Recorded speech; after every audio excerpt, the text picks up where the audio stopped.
ಒಂದು 2-3 ನಿಮಿಷ ಬೇಯಿಸ್ಕೋಬೇಕಾಗುತ್ತೆ. 3 ಮೊಟ್ಟೆ ಹೊಡ್ಕೊಂಡಿದ್ದೀನಿ. ಸ್ವಲ್ಪ ಅರಶಿನ,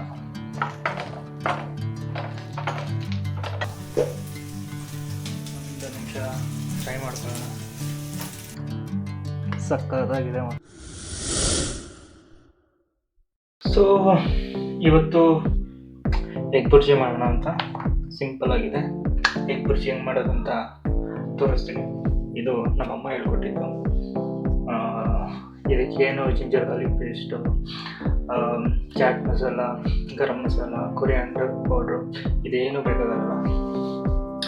ಜಸ್ಟ್ 3 ಐಟಮ್: ಮೆಣಸಿನ್ಕಾಯಿ, ಒಂದು ಈರುಳ್ಳಿ, ಸ್ವಲ್ಪ ಕೊತ್ತಂಬರಿ ಸೊಪ್ಪು, ಫಸ್ಟು ಆನಿಯನ್ ಕಟ್ ಮಾಡ್ಕೊಳ್ಳೋಣ.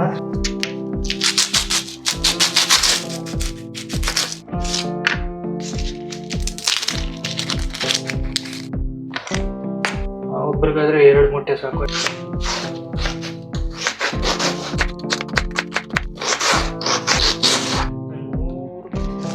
ಸ್ವಲ್ಪ ಖಾರ ಇರಲಿ ಅಂತ.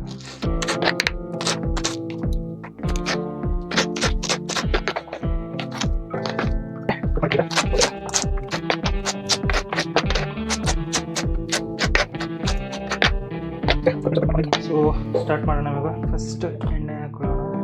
ಸ್ವಲ್ಪ ಎಣ್ಣೆ, ಒಂದು 3 ಟೇಬಲ್ ಸ್ಪೂನ್ ಫಸ್ಟ್ ಕಟ್ ಮಾಡ್ಕೊಂಡಿದ್ನಲ್ಲ ಈರುಳ್ಳಿ ಮತ್ತು ಮೆಣಸಿನ್ಕಾಯಿ. ಸೊ ಸ್ವಲ್ಪ ಬಿಸಿಯಾಗಿದೆ. ಇದಕ್ಕೇನು ಸಾಸಿವೆ ಜೀರಿಗೆ ಏನೂ ಬೇಕಾಗಿಲ್ಲ. ಜಸ್ಟ್ ಈರುಳ್ಳಿ, ಮೆಣಸಿನ್ಕಾಯಿ ಸಾಕು. ಒಂದು 2-3 ನಿಮಿಷ ಬೇಯಿಸ್ಕೋಬೇಕಾಗುತ್ತೆ. ಕಲರ್ ಚೇಂಜ್ ಆಗುತ್ತೆ. ಈರುಳ್ಳಿದು ಗೋಲ್ಡನ್ ಕಲರ್.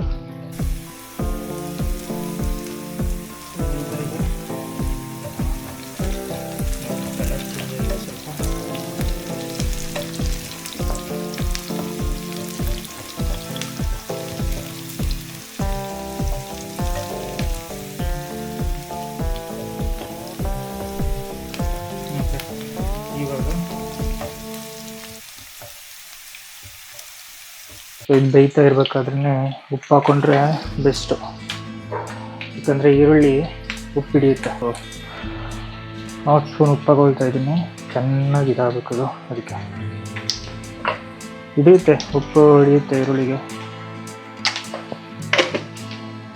ಸೊ ಫ್ರೈ ಮಾಡ್ಕೊಳ್ಳಿ ಸ್ವಲ್ಪ ಹೊತ್ತು. ಮೊಟ್ಟೆ ಕಟ್ ಮಾಡ್ಕೊಳ್ಳೋಣ.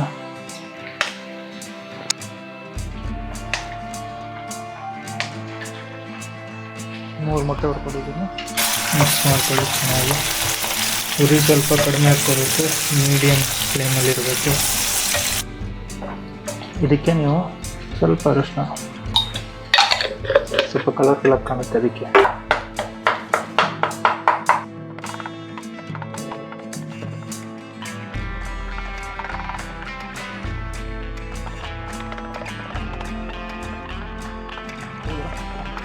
ಕೊತ್ತಂಬರಿ ಸೊಪ್ಪು ಕಟ್ ಮಾಡ್ಕೊಂಡಿದ್ನಲ್ಲ, ಸೊ ಅದನ್ನು ಮಿಕ್ಸ್ ಮಾಡ್ಕೊಳ್ತಿದ್ದೀನಿ.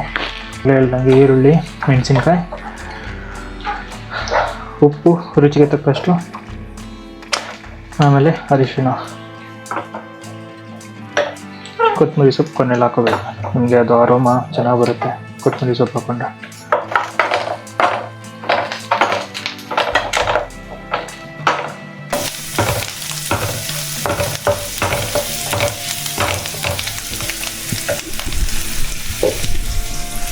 ಸೊ ಇಷ್ಟೇ ನೋಡಿ.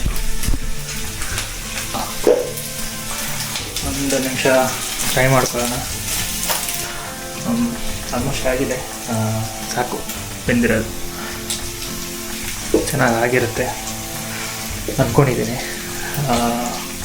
ನೋಡೋಣ ಟೇಸ್ಟ್ ಮಾಡಿ ಹೇಗಿರುತ್ತೆ ಅಂತ. ಇದೆ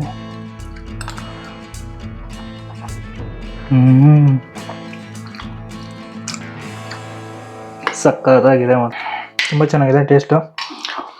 ಸೊ ನೀವು ಹೀಗೆ ಮಾಡ್ಕೋಬೋದು. ಸಿಂಪಲ್ ಆಗಿದೆ. ಓಕೆ, ಬಾಯ್ ಬಾಯ್.